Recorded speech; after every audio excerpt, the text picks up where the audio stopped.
Tash e 10 ditë regjisori Sokol Plakolli po vazhdon grevën këmbëzbathur, symbyllur e gojlidhur. Drejtora! U të basha! Nuk e keni vendin teatër! Dhe artista kur s'keni mujt një mbyll gojen! Në këto ditë të acarta të dimrit, ai vazhdon të jetë këmbgulës në kërkesat e tij dhe thotë se pa realizimin e këtyre kërkesave nuk e ka ndërmend të ndërpres grevën.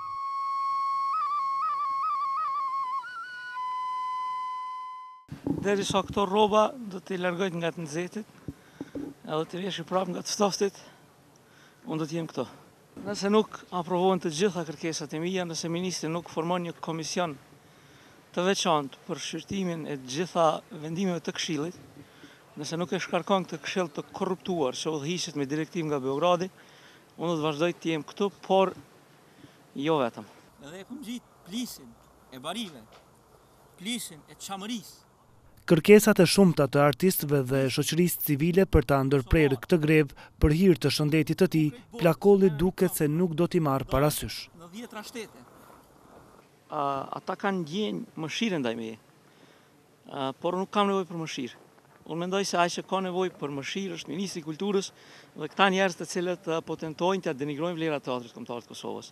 Ai mendon se duhet të sakrifikohen edhe njerëz në mënyrë që nga institucioni më i lartë i kulturës në vend të largohen njerëzit që janë pjesë e strukturave paralele serbe dhe se qëllimi i tyre, sipas tij, është që të kthejnë dramën serbe në teatrin kombëtar të Kosovës.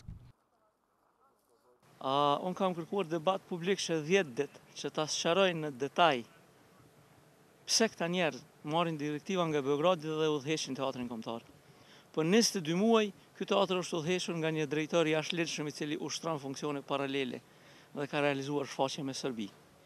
Në këshillin aktual të teatrit kombëtar të Kosovës, minimum 2 ose 3 anëtar janë të jashtëligjshëm. Pse në këtë teatr 2 herë është nxjerrë në votim kthimi i dramës serbe paralelisht me dramën shqipe, gjë që është realitet, është diçka që nuk ka ndodhur në asnjë teatr kombëtar në botë. Radio Televizioni 21 gjatë ditës ka provuar të kontaktojë me udhëheqësit e teatrit kombëtar të Kosovës dhe zyrtar të Ministrisë së Kulturës për të marrë mendimin e tyre rreth kërkesave të regjisorit Plakolli, por kontakti me ta ishte i pamundur.